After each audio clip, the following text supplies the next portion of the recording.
RS football ഫാമിന്റെ പുതിയ വീഡിയോയിലേക്ക് എല്ലാ മാന്യപ്രേക്ഷകർക്കും സ്വാഗതം. നമ്മൾ ഇന്ന് സംസാരിക്കാൻ പോകുന്നത് ഇന്ന് വൈകിട്ട് നടക്കാൻ പോകുന്ന മാഞ്ചസ്റ്റർ ഡെർബിയെ കുറിച്ചാണ്.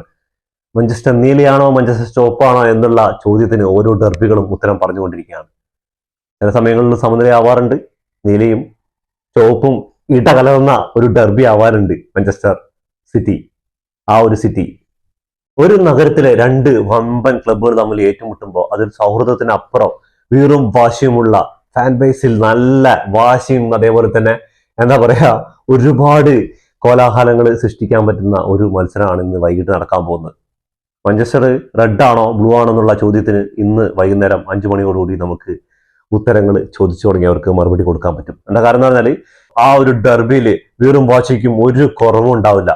കാരണം എന്താന്ന് പറഞ്ഞാൽ ഈ മത്സരത്തിന്റെ അവസാനത്തോടു കൂടിയിട്ട് മാഞ്ചസ്റ്റർ ചുവന്നിട്ടാണോ മാഞ്ചസ്റ്റർ നീലയാണോ എന്നുള്ള കാര്യത്തിന് ഒരു തെളിവ് വരികയാണ്. അത് ഇങ്ങനെ നടന്നുകൊണ്ടിരിക്കും. പല മത്സരങ്ങൾ നോക്കിക്കഴിഞ്ഞാൽ മാഞ്ചസ്റ്റർ സിറ്റിയും യുണൈറ്റഡ് ഒക്കെ ചിലപ്പോൾ ലീഗുകളിൽ പല ഘട്ടങ്ങളിലായിരിക്കും ഉണ്ടായി. പക്ഷേ ഈ ഒരു ഡെർബി എന്ന് പറയുന്നത് വരുന്ന സമയത്ത് അത് 90 മിനിറ്റ് അവരുടെ പോരാട്ട വീര്യം അവരുടെ ഫാൻസിന് മുന്നിൽ കാണിക്കേണ്ട ഒരു മത്സരം തന്നെയാണ്. ഇപ്പൊ മാഞ്ചസ്റ്റർ സിറ്റി 2ാം സ്ഥാനത്താണ് നിൽക്കുന്നത് ലീഗിൽ. അതേപോലെ തന്നെ മാഞ്ചസ്റ്റർ യുണൈറ്റഡ് നോക്കുകയാണെങ്കിൽ 7ാം സ്ഥാനത്താണ് നിൽക്കുന്നത് ലീഗിൽ. പക്ഷെ ഇതൊന്നും ഒരു വിഷയമല്ല. നാളെ മാഞ്ചസ്റ്റർ യുണൈറ്റഡിന്റെ ഹോം ഗ്രൗണ്ട് വെച്ച് നടക്കുന്ന മത്സരത്തിൽ കൈമെയ് മറന്നുള്ള മത്സരമായിരിക്കും. കാരണം എന്താണെന്ന് വെച്ചാൽ അഭിമാന പോരാട്ടമാണത്. ഡെർബി എന്ന് പറഞ്ഞാൽ നമ്മുടെ എൽ ക്ലാസിക്കോ, അതേപോലെ അർജന്റീന വിസസ് ബ്രസീൽ മത്സരത്തെ പോലെയൊക്കെ ഒരു ഉശിരുള്ള ഒരു മത്സരം തന്നെയാണ്. ഫാൻ ബേസ് ആയിക്കോട്ടെ, അവരുടെ നഗരങ്ങളിലെ 2 നഗരങ്ങളിൽ ആ ഒരു 2 ക്ലബ്ബുകളുടെ ഫാൻ ബേസ് ആയിക്കോട്ടെ, അതേപോലെ ലോകത്ത് എല്ലാവിടെയുള്ള ഫാൻ ബേസ് ആയിക്കോട്ടെ സപ്പോർട്ട് ചെയ്യാനുണ്ടാവും. അപ്പൊ എന്തായാലും നാളത്തെ മത്സരം തീപ്പാറുന്നുള്ള കാര്യത്തിൽ കുറെ കാര്യങ്ങളൊക്കെ ഉണ്ട്. മാഞ്ചസ്റ്റർ സിറ്റി നോക്കുകയാണെങ്കിൽ കിടിലൻ പെർഫോമൻസ് ആണ് ഇപ്പോൾ നടത്തിക്കൊണ്ടിരിക്കുന്നത്. അവര് FA കപ്പിൽ നല്ല പ്രകടനം കാഴ്ചവെച്ചിട്ടുണ്ട്. അതേപോലെ തന്നെ ഇപ്പൊ മിനിഞ്ഞാന്ന് നടന്ന കരബാവോ കപ്പിൽ സെമി ഫൈനലിൽ ന്യൂകാസൽ യുണൈറ്റഡ് 2-0 പരാജയപ്പെടുത്തിയിട്ടാണ് അവർ വരുന്നത്. മാഞ്ചസ്റ്റർ യുണൈറ്റഡ് ആണെങ്കിൽ എവിടെയോ കിടക്കുന്നു. പക്ഷെ നാളത്തെ മത്സരം ചിലപ്പോൾ മാഞ്ചസ്റ്റർ യുണൈറ്റഡിന്റെ ഒരു കിടിലൻ പെർഫോമൻസ് ആയിരിക്കും നമ്മൾ കാണാൻ പോകുന്നത്. പെപ്പ് പുതിയ സൈനിങ് ആയ സെമീനെ കൊണ്ട് നച്ചകായി ഗോൾ അടിച്ചു തുടങ്ങിയിരിക്കുക ഓരോ മത്സരങ്ങളിലും. അതേപോലെ തന്നെ പുതിയ സൈനിങ്ങൾ ഇങ്ങനെ ചെയ്തുകൊണ്ടിരിക്കുന്നുണ്ട്.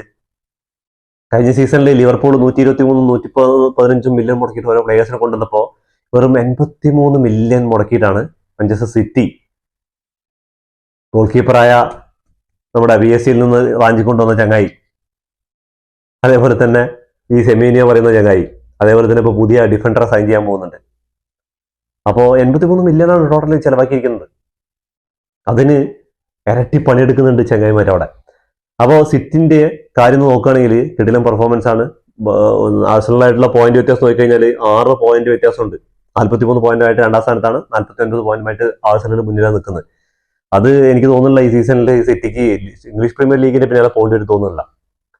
അപ്പൊ സിറ്റിക്ക് നാളത്തെ മത്സരം ഡെർബി ജയിച്ചേ പറ്റൂ. എന്താ കാരണം പറഞ്ഞാൽ അവസാനം നടന്ന 3 മത്സരങ്ങളിൽ സമനിലയോട് കൂടിയിട്ടാണ് ഇംഗ്ലീഷ് പ്രീമിയർ ലീഗിൽ സിറ്റി അവസാനിച്ച് 6 പോയിന്റാണ് ഡ്രോപ്പ് ചെയ്തിരിക്കുന്ന കാര്യം മനസ്സിലാക്കണം.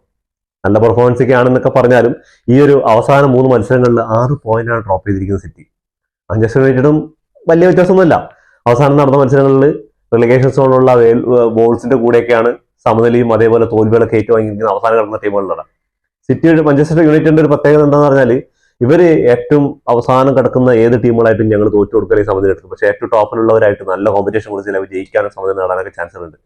അപ്പൊ എന്തായാലും മാഞ്ചസ്റ്റർ യുണൈറ്റഡ് ആണോ മാഞ്ചസ്റ്റർ സിറ്റി ആണോ നമുക്ക് നാളെ വൈകുന്നേരത്തോടുകൂടി അറിയാം. നിങ്ങളുടെ കമന്റ് മറക്കാതെ കമന്റ് ബോക്സിൽ ഏത് ടീമാണ് ജയിക്കുക എന്നുള്ളത്, എത്ര ഗോൾ എന്നുള്ള കമന്റ് ബോക്സിൽ കമന്റ് ചെയ്യുക. അപ്പൊ ഇതോടുകൂടി വീഡിയോ അവസാനിക്കുന്നു. ഫുട്ബോൾ ലോകത്തെ പുതിയ വിശേഷങ്ങളുമായി വീണ്ടും കാണാം. ഈ വീഡിയോ ഇഷ്ടപ്പെട്ട ലൈക്ക് ചെയ്യുക, ഷെയർ ചെയ്യുക, സബ്സ്ക്രൈബ് ചെയ്യുക.